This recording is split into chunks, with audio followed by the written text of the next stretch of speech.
to the FBI, to the Marshal Service. We are vetting those tips, and we're using that information to catch the individuals. As you have seen thus far, we've captured 8 of them, and we plan on catching the remaining 2. If you know something, say something. Please contact Crime Stoppers, ATF, the Marshal Service, FBI, and thank you for your support. Now I'd like to introduce FBI Special Agent in Charge, Jonathan Tapp. Thank you.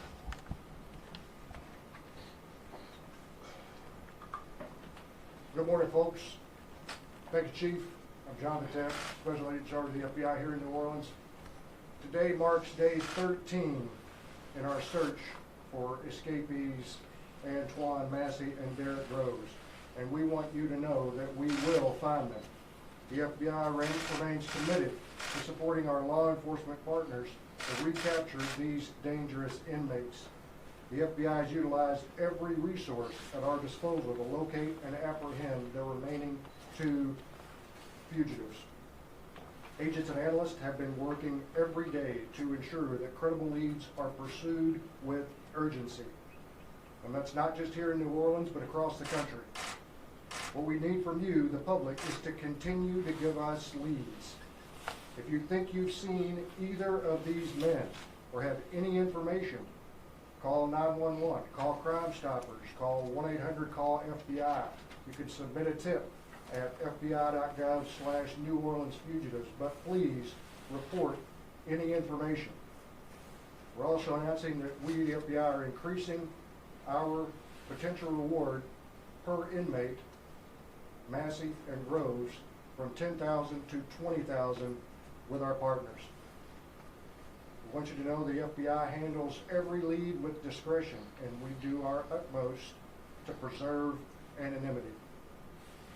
But sometimes this is difficult. We understand with our law enforcement partners that some of you might be reporting a friend, a loved one, a relative, and albeit not easy, it is critical to your safety and the safety of the public that you report that. Thank you very much. I'll turn it over to Colonel Hodges. Thank you, SAC Tapp. Good morning, everyone. 2 weeks in, and our mission remains unchanged. In locating and apprehending the remaining fugitives is our top priority. You see them on the monitor to your left, my right, and it shows 8 captured and 2 remaining. Over the past 2 weeks, strong collaboration with our Crime Stoppers, Darlene and her team, local, state, and our federal partners that you see to my left and right and behind me, have been with them, we've taken 8 of the 10 safely back into custody and transported them to a secure state facility in Louisiana. Additionally, multiple individuals who aided these fugitives after their escape have been arrested. I want to be clear. Anyone who chooses to help the remaining fugitives in any way will be arrested and prosecuted. The decision is simple. Assist law enforcement and potentially earn a reward, or try to assist these fugitives and go to jail with a potentially high bond. As SAC Tapp said, we know their family members, their friends, but they are a public safety risk for you, everyone around you, and the entire state of Louisiana. You must do the right thing. With Crime Stoppers increasing the reward amount, now is the time to make the right choice. Turn in valuable information and help us bring them in safely and receive a reward. All contact information is available on our websites, our social media platforms, and can be shared again following this conference. This remains an evolving investigation. Things change. I want to thank our Texas DPS troopers who helped us Monday. I also want to thank our Baton Rouge City Police here in Louisiana who helped us also capture a fugitive on Monday as well. We'll continue to share updates with the public as more information becomes available. Please follow our social media pages and for the latest developments on what we have. Once again, this is a team effort. It takes all of us. That's why you have the New Orleans Police Department, you have the FBI, Homeland Security Investigations, ATF, the U.S. Marshals, and even those who are not with us up here right now, our state probation and parole, our sheriffs in neighboring parishes, and many other agencies, Harbor Police, our Orleans and Jefferson Levy District. All of you have a tip or another parish or another city, please contact us. This concludes our conference, and we'll take any questions. When this manhunt started, we heard a lot about law enforcement, about being pretty confident that inmates were still in the metro area.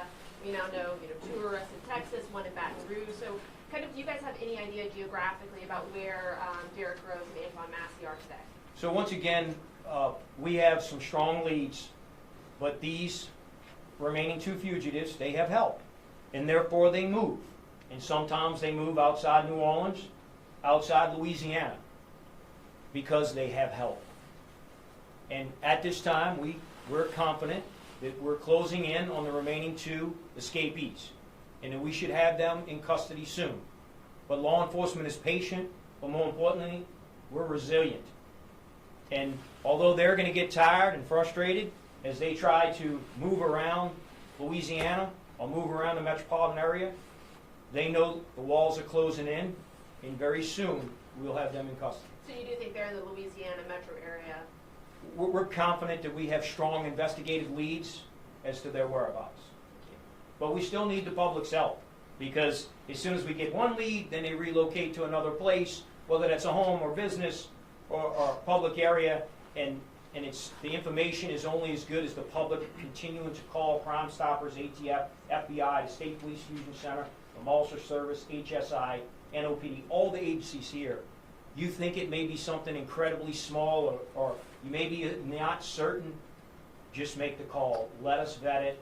Let our team of professionals investigate it, and then it can ultimately confirm what we already know, or maybe new information that provides a different location if in fact they left from where we think they are right now. Hi, Katie Rose with CBS News.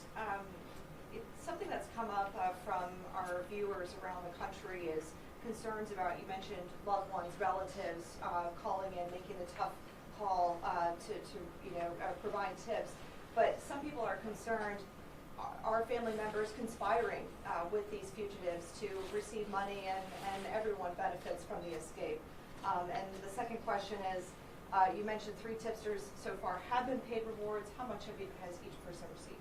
Some will have those exact amounts because there's different agencies involved, but I think I'll let Ms. Costanza speak on the Crime Stoppers portion. Thank you.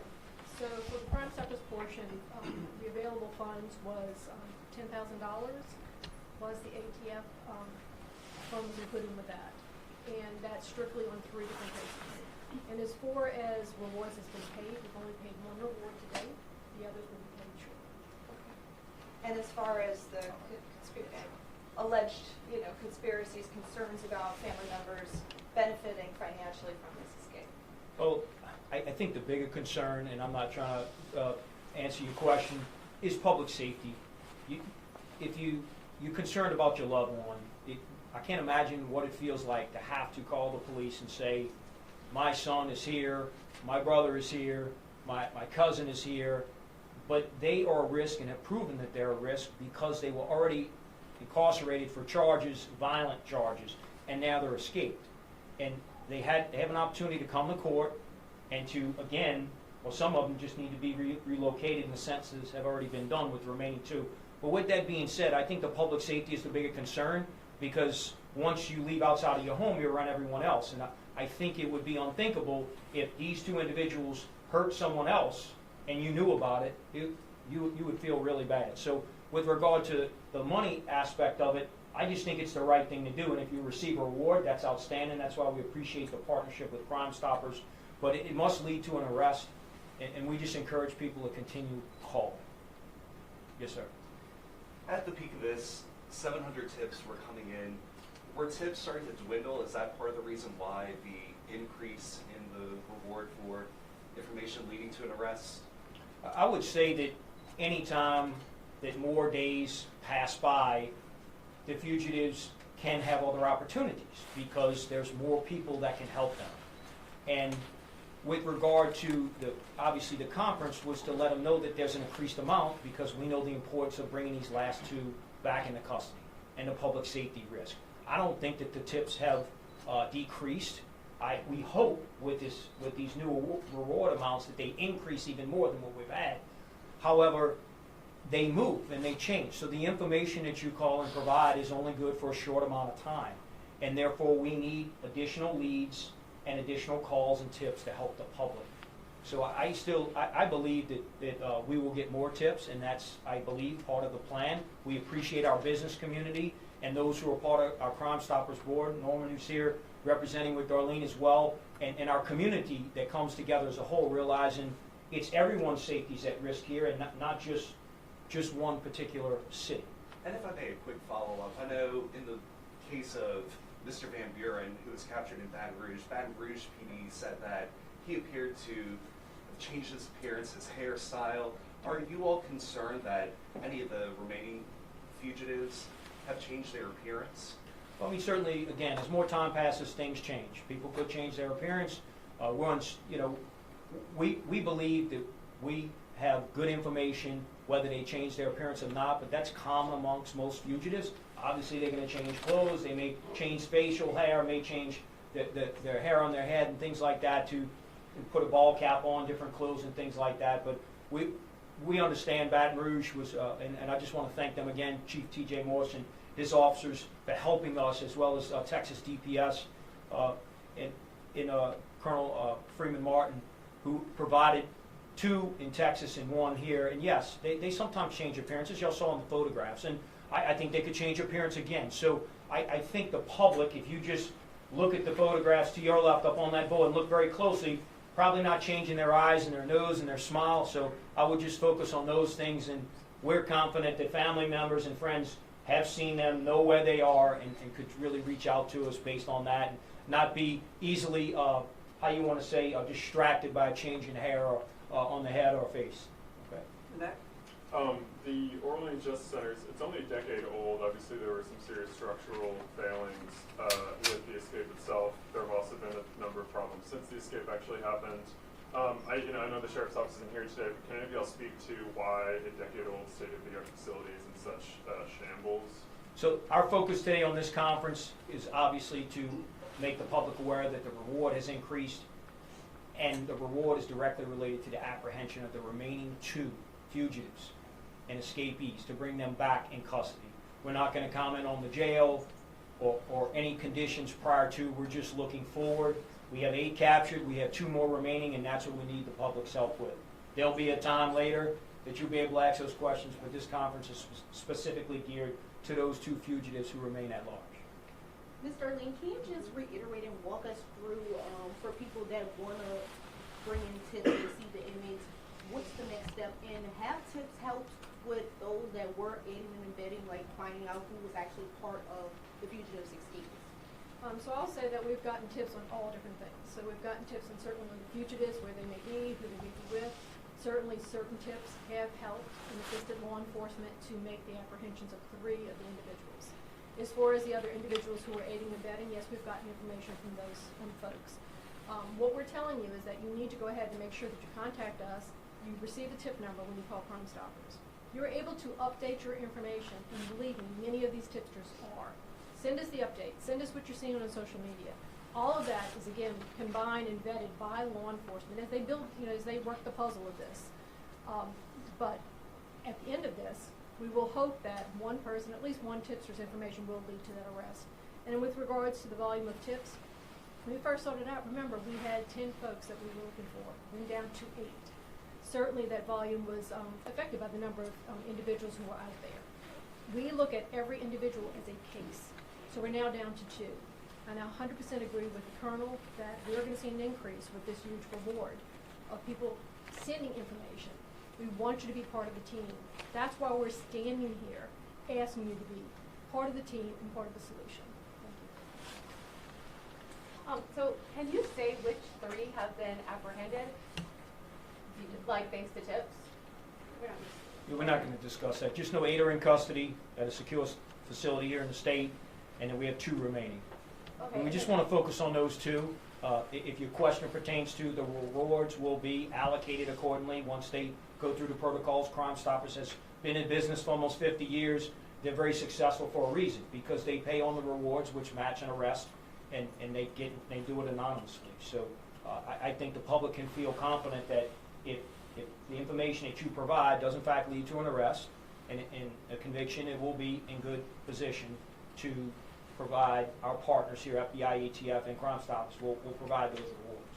Make no mistake, they've been around a long time because they're resourceful, they're helpful, they're part of the community, and ultimately they pay those rewards. So what is the total reward amount now with both of these increases? It's $50,000 per remaining fugitive with our partners here, a combination of Crime Stoppers, ATF, and the FBI. Anyone over here, thoughts? You go first. My question is, there's more than a dozen we know that have helped these inmates escape or after their escape. So have the people that you guys have talked to, has that started helping in this search for the last two? Can you speak I think it sends a message that if you assist or you help those who remain fugitives, that you will be charged and prosecuted. And I go back on what I said earlier, make the right decision, contact law enforcement or Crime Stoppers and our partners up here, and give us the information that we need to bring them to justice. If you help and you assist, you're just putting all of public safety at risk by doing that, and that we ask again the public to please contact us with the information. All right, I have a question. As far as timing goes, we're heading into week 2 of this investigation. Does time help the remaining inmates, or does it help the law enforcement in terms of, it seems like they're just running around in circles at this point as you guys are picking up leads. But if we head into week 3, does it make it more difficult for the law enforcement, or does it make it more difficult for the remaining inmates? I think it makes it more difficult for the escapees because they're tired, they're looking over their shoulder, they're running out of resources, and with the increase in the reward amount today, we're going to get more tips, which means we're going to close in faster, and therefore, I think the advantage goes to law enforcement, and we need the public's help to ensure that we keep that advantage. Thank you. And is there any concern about them, I guess, trying to leave the country? I think that's the idea. No, I don't think they have those resources, but certainly we have our federal partners here, and that's why it's beyond the city of New Orleans and the borders of Louisiana, and it's a collaborative effort amongst federal, state, and local law enforcement. Last question. Do you at all believe that Massey and Gross could be together at this point? Do you believe they might be separate? Well, we don't rule anything out, but we're not going to talk about ongoing, tactics and techniques and things and information that we have. It's just best that the public, if someone knows that they're traveling together, please call us. We would like to have that information. All right, that concludes everything. Thank you all for coming.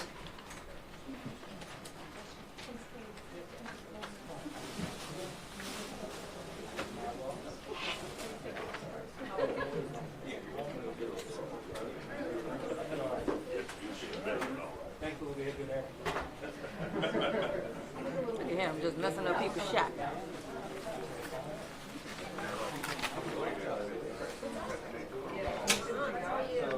Troy, I thought you was gonna be screwed to get out. I thought I was gonna have to walk out of the room. I was texting Kim. I said, "Yo, I don't think Troy gonna get out that corner to make this." Texted me to grab a bottle of water and roll it.